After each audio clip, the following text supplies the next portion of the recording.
El viento soplaba con fuerza en las calles desérticas del pequeño pueblo, arrastrando consigo las hojas caídas de los árboles que bardeaban la acera. Era una noche oscura, sin luna ni estrellas que iluminaran el cielo. La única luz provenía de los débiles faroles que parpadeaban a lo largo de la avenida principal, proyectando sombras que alargaban y encogían como si fueran seres de otro mundo. En medio de la penumbra, una figura solitaria caminaba con paso decidido. Era un hombre alto, de complexión robusta, envuelto en un abrigo negro que apenas dejaba entrever su rostro. Sus ojos oscuros y fríos como el abismo observaban cada detalle a su alrededor, evaluando, calculando. Llevaba semanas planificando cada paso, cada movimiento, y esta noche sería la culminación de su plan macabro.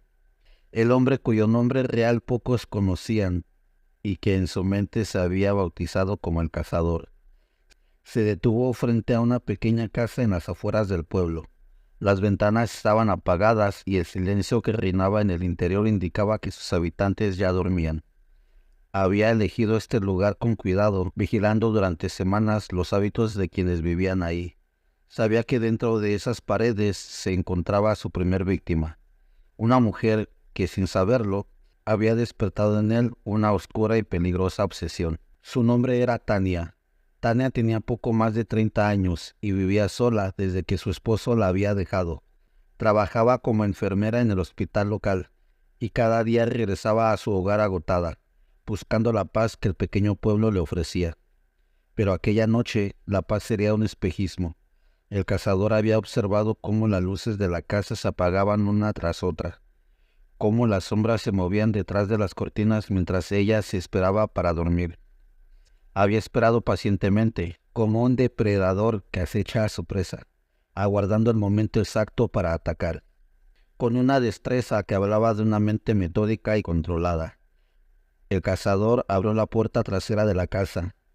La cerradura, manipulada con habilidad días antes, cedió sin esfuerzo, permitiéndole entrar en silencio. El hombre se deslizó dentro, como una sombra entre las sombras, avanzando por el pasillo que conducía al dormitorio. A cada paso sentía cómo su pulso se aceleraba, no de nerviosismo, sino de una excitación contenida que había estado alimentando durante semanas. Finalmente llegó a la puerta de la habitación. El cazador se detuvo por un momento para escuchar. Desde el interior apenas percibía el suave sonido de la respiración de Tania, un ritmo constante y sereno que indicaba que dormía profundamente. Empujó la puerta con cuidado, lo justo para poder colarse sin hacer ruido. La habitación estaba sumida en la oscuridad, pero sus ojos, acostumbrados ya a la penumbra, distinguieron la silueta de la mujer en la cama, envuelta en mantas que subían hasta su pecho. El cazador se acercó despacio, su mente fría y calculadora, repasando una y otra vez cada paso de lo que estaba a punto de hacer.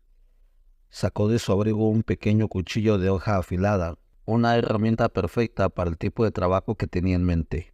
Con una precisión que demostraba la frialdad de su carácter, colocó la hoja sobre el cuello de Tania, justo en el punto donde la arteria era más vulnerable. Por un momento, el tiempo pareció detenerse.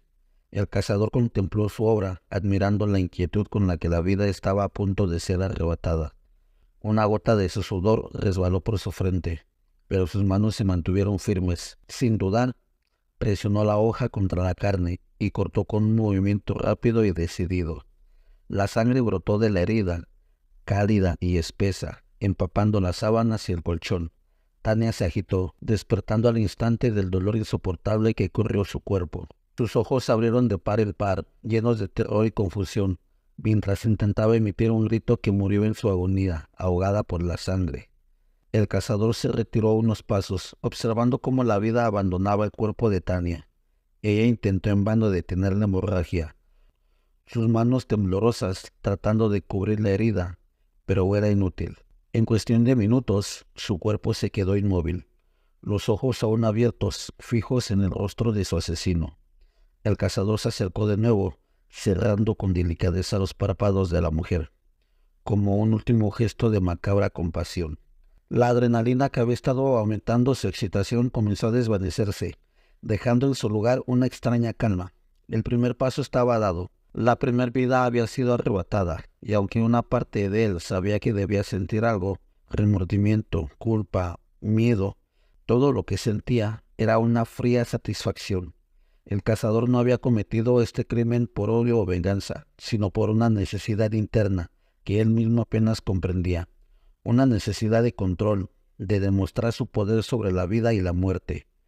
Con movimientos calculados, limpió el cuchillo en la sábana y lo guardó de nuevo en su abrigo. Se aseguró de no dejar ninguna huella, ningún rastro que pudiera vincular con el crimen. Había estudiado cada detalle, desde cómo entrar y salir sin ser visto, hasta cómo ocultar cualquier evidencia que pudiera llevar a la policía hasta él.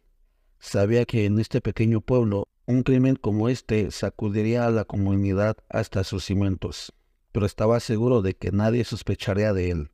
Él era un forastero, un hombre que había llegado hace poco tiempo, sin lazos ni relaciones que pudieran atarlo al lugar. Antes de marcharse, el cazador hizo una última cosa. De su bolsillo sacó una pequeña nota que había escrito días antes, un mensaje que había pensado detenidamente. Lo colocó sobre la mesita de noche, junto a la fotografía de Clara con su esposo, una imagen que ahora parecía grotescamente fuera de lugar. La nota decía: Es el primero de muchos. Nadie está a salvo. El cazador se retiró tan silenciosamente como había llegado, cerrando la puerta tras de sí. Caminó por las mismas calles desiertas, sintiendo el frío que ahora le parecía reconfortante. Mientras se alejaba, un nuevo pensamiento comenzó a formarse en su mente. Sabía que este no sería el único crimen. La sensación de poder que había experimentado era adictiva, una droga que ya estaba deseando volver a probar.